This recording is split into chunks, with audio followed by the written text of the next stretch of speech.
Engkau pemurah, Engkau penyayang, Engkau Allah, Allah yang maha dermawan, yang maha kaya, yang maha memberi, mengabulkan setiap doa dan harapan.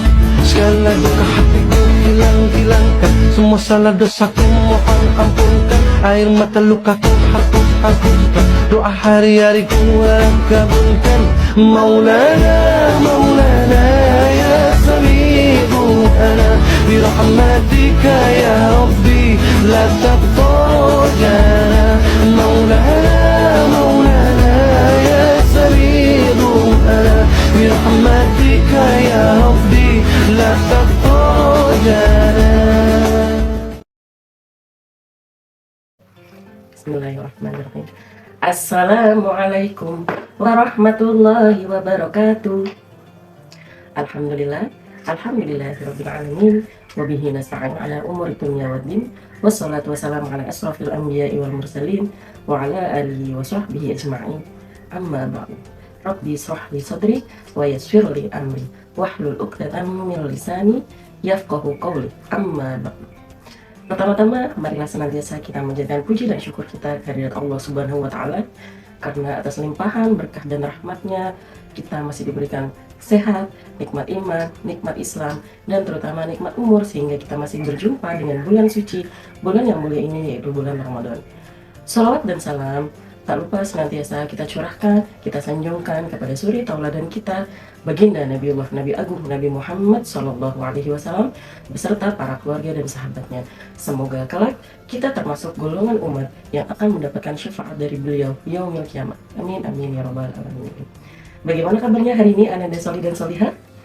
Masya Allah, semoga semuanya dalam keadaan sehat dan lancar menjalankan ibadah puasanya ya. Alhamdulillah, hari ini kita sudah masuk puasa hari ke-21. Semoga Allah berikan kita kemudahan, kelancaran, dan kenikmatan dalam menjalankan ibadah puasa di bulan suci Ramadan.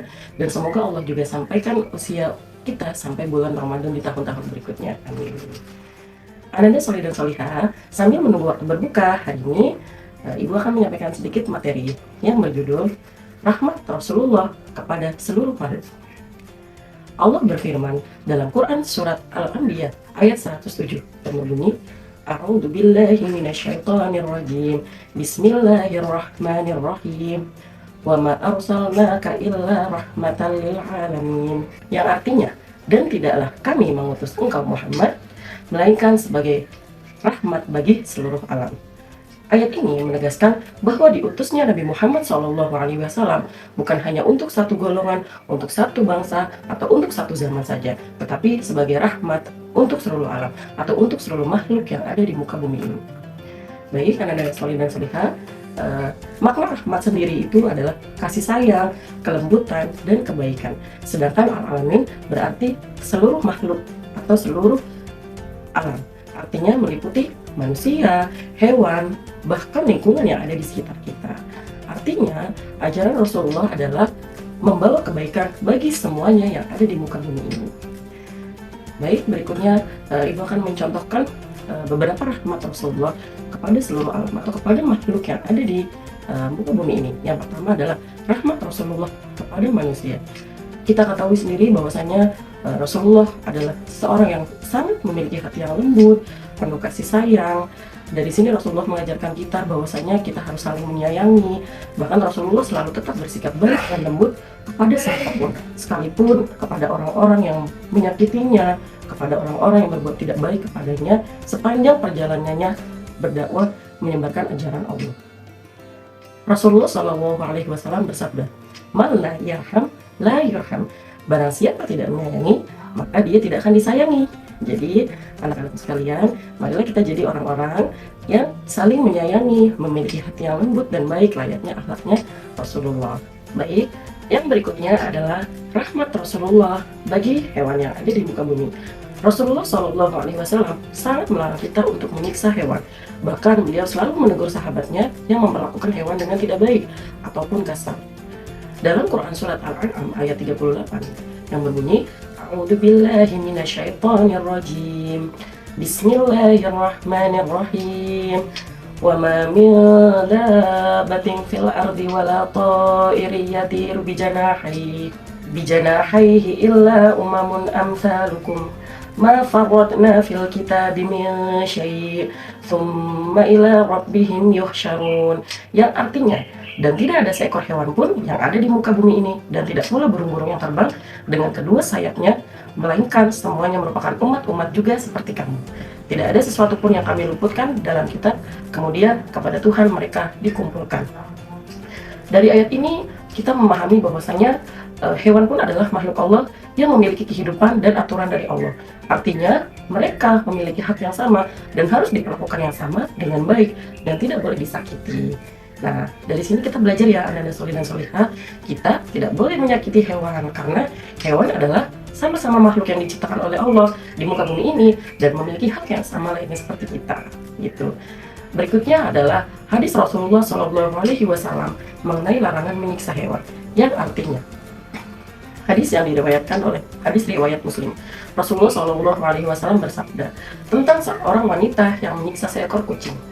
Seorang wanita masuk neraka karena seekor kucing yang dikurungnya. Ia tidak memberinya makan dan tidak pula membiarkannya makan sendiri. Hadis ini menunjukkan bahwasanya menyiksa hewan itu termasuk ke dalam dosa besar ya, anak-anak solih dan solihah. Dalam riwayat lain juga disebutkan tentang seorang lelaki yang memberikan minum anjing yang kehausan. Lalu Allah mengampuni dosa-dosanya.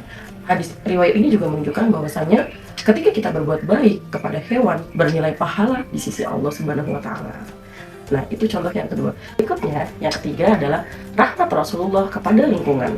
Rasulullah menganjurkan kita sebagai umatnya untuk melakukan kegiatan-kegiatan yang bermanfaat bagi lingkungan demi menjaga keberlangsungan lingkungan dan makhluk hidup yang tinggal di dalamnya, termasuk kita. Nah, anak-anak solih dan solihah, maksud dari poin ketiga ini adalah kita sebagai makhluk paling sempurna yang diciptakan oleh Allah, harusnya kita lebih bisa menjaga lingkungan dengan baik. Bagaimana cara tindakan menjaga lingkungan dengan baik? Yang pertama, tidak membuang sampah sembarangan, ya. Membuang sampah kepada tempat sampah yang sudah disediakan. Tidak membuang sampah ke dalam aliran air, sungai, selokan, dan lain sebagainya.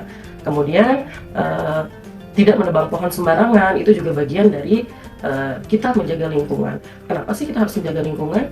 Karena Rasulullah ajarkan. Rasulullah, seperti yang Ibu sampaikan di awal tadi, Rasulullah diutus oleh Allah ke muka bumi sebagai rahmat bagi seluruh alam. Artinya seluruh makhluk yang ada di bumi ini, meliputi tadi manusia, hewan, dan bahkan juga lingkungan. Artinya dari hal ini kita belajar bahwasanya di muka bumi ini kita hidup berdampingan dengan makhluk Allah yang lain. Artinya kita juga harus menjaga sesama, kemudian berbuat baik, meneladani sikap Rasulullah yang lembut, yang penyayang, yang penyabar. Gitu ya, anak-anak solih dan solihah. Semoga setelah ini kita bisa menjadi pribadi yang lebih baik, pribadi yang penyayang kepada sesama, baik itu teman, keluarga, saudara, kemudian menjadi orang yang tidak pernah menyakiti hewan, tidak pernah berbuat kasar, kemudian menjadi orang yang dapat bermanfaat bagi lingkungan. Tentunya kita sendiri bisa menjaga lingkungan dengan baik, ya. Baik, mungkin itu saja yang Ibu sampaikan hari ini. Apabila ada kekurangan, itu datangnya dari Ibu sendiri. Apabila ada kebaikan, datangnya dari Allah Subhanahu wa taala. Semoga apa yang Ibu sampaikan hari ini bermanfaat bagi kita semua. Astagfirullahaladzim, wabillahi taufiq wal hidayah. Wassalamualaikum warahmatullahi wabarakatuh. Selamat melanjutkan ibadah puasanya anak-anak solih dan solihah. Engkau pemurah, Engkau penyayang, Engkau Allah, Allah yang maha dermawan, yang maha kaya, yang maha memberi, mengabulkan setiap doa dan harapan. Segala duka hatiku hilangkan, semua salah dosaku mohon ampunkan, air mata lukaku hapuskan, doa hari-hari ku kabulkan. Maulana, Maulana ya sami'u ana, birahmatika ya Rabbi la taqdir